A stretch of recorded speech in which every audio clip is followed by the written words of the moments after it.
What is up, guys? ShadowNinja back here to actually give a review. This is going to be my first review of the channel, and I'm going to be reviewing Destiny 2, obviously by how the title says it.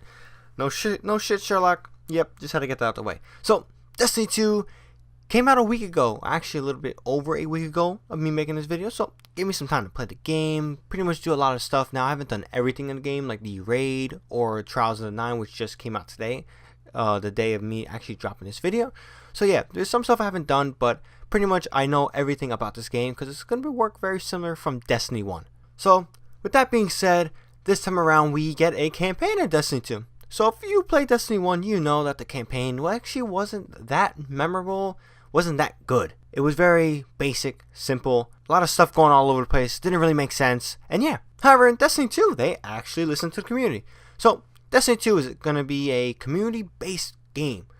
A lot of stuff in this game, you can tell they took a lot of advice from the community, which is a very good thing for a game to do. It can be really bad at times, but for Bungie's sake and how they did it, they listened to the community and also input their own development skills, and they made a really good game. So with the Destiny 2 campaign, it's pretty much similar in, I guess you could say, the foundations of the story. It's not that much different than the Destiny 1 campaign. The Destiny 1 and 2 campaign are pretty much similar. There is a big there's a big problem, or you can say there's a foe or a darkness. You can say whatever. If you play Destiny 1, you know what I'm talking about. But there's pretty much a lingering threat, and you as a guardian need to find a way to defeat that threat. Now, the only difference here is that in Destiny 1, you were given your power, and in Destiny 2, you lose that power. Now, don't worry, you do get that power back, but it's kind of like you're learning your powers again.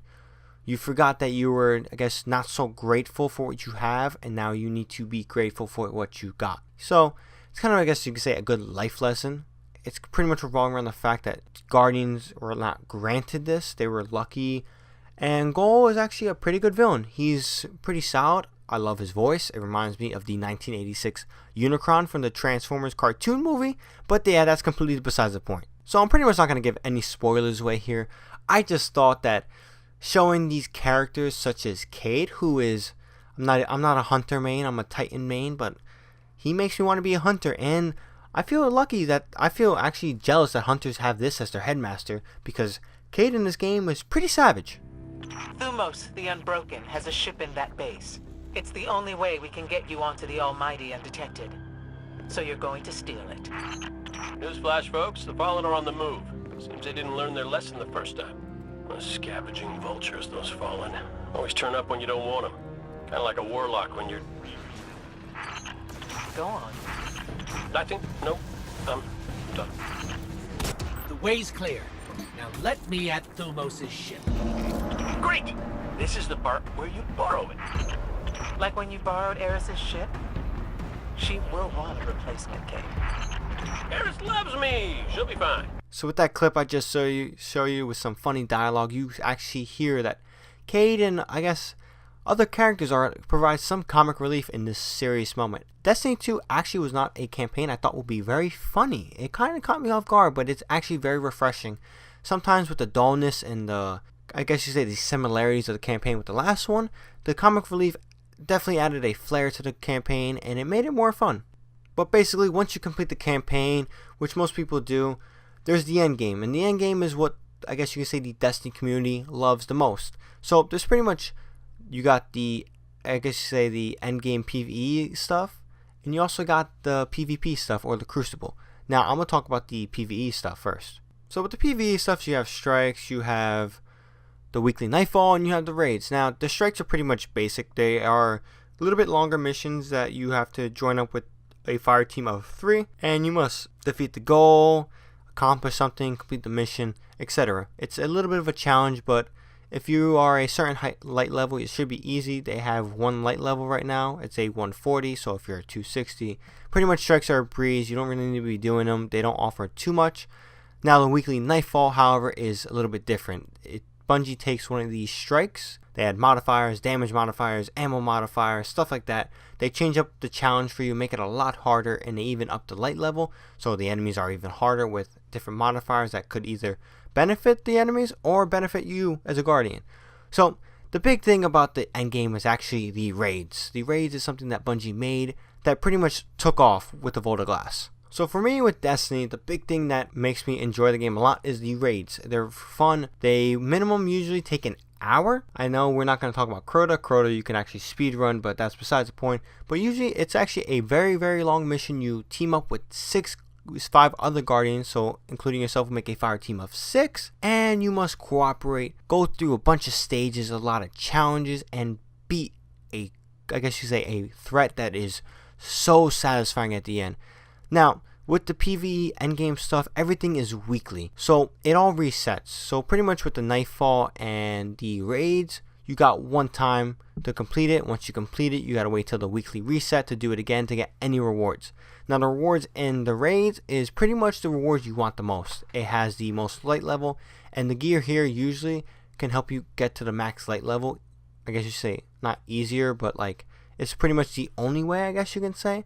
Now I'm not 100% sure with the new Leviathan raid and how the gear system works there, what light levels they drop, but yeah, pretty much the raids are pretty much an important part of the endgame with the leveling system.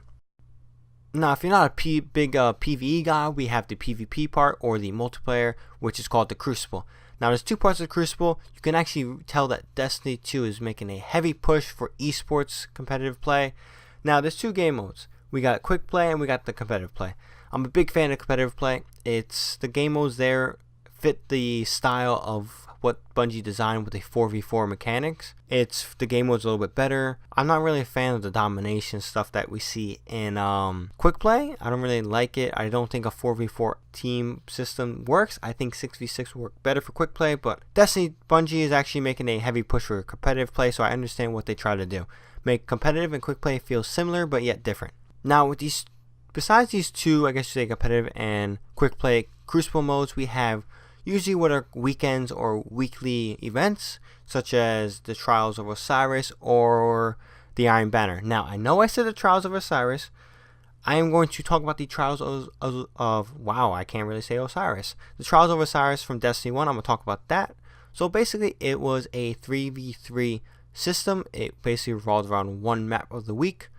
Teams will go in there. They would definitely try not to lose, because if you lost 3 games, you will be eliminated and you have to buy a new play card and try to be undefeated. Now, if you won 9 games and did not lose 1, you get the ability to travel to a certain location to collect a reward, and these rewards were pretty good. They were pretty much the best rewards in Crucible. Now, this time in Destiny 2, as of today, Trials of the 9 has come out. Now, if you don't know who the 9 are, basically there's this big black market guy that sells a lot of good exotic stuff. You usually buy that with strange coins, but I'm pretty sure they changed it up a little bit. So he's basically the race of the 9 or the species of the 9. I'm not 100% sure, but basically the 9 is a group of people. So it's going to be called Trials of the 9. I'm pretty much sure it's going to perform similar to the Trials of Osiris, so don't expect anything different. Now, the other weekly or weekend event you could say is the Iron Banner. It's a competitive play mode, like similar to the competitive play aspect of the game, except there is a leveling system. So the more you win, the more you participate, the more points you get, the higher level you are, and basically the more stuff you can buy, or good stuff you could say. Good, they sell unique guns to the only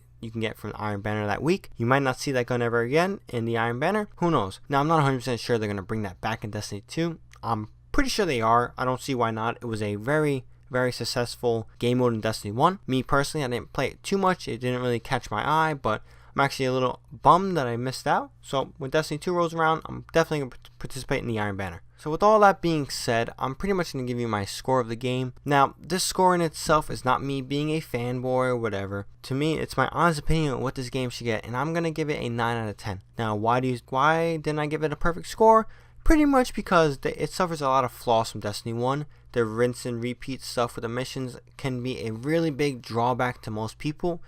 But with the modifiers and the loot system, it kind of redeems itself. But overall, this game is great. It's one of the best games of the fall. Looking forward to playing it a lot more. That's pretty much all I got. Now, I'm going to be coming out with a video next Saturday. Actually, tomorrow will be a full raid experience. So Saturday, I'll be dropping my full raid experience. I don't know if it's going to be 1 video, 2 videos, 3. I don't know, but I'm pretty much going to get that all out on Saturday. Don't know how many videos that will be, but if it's more than 1, I'll definitely link the other videos. I recommend you check that out. a lot of you get to see what to expect if you haven't played it yet. Maybe we do some strategies you don't know and you can learn from it. Who knows? And the following week I'm going to make a video talking about, is the Destiny franchise better than the Halo franchise?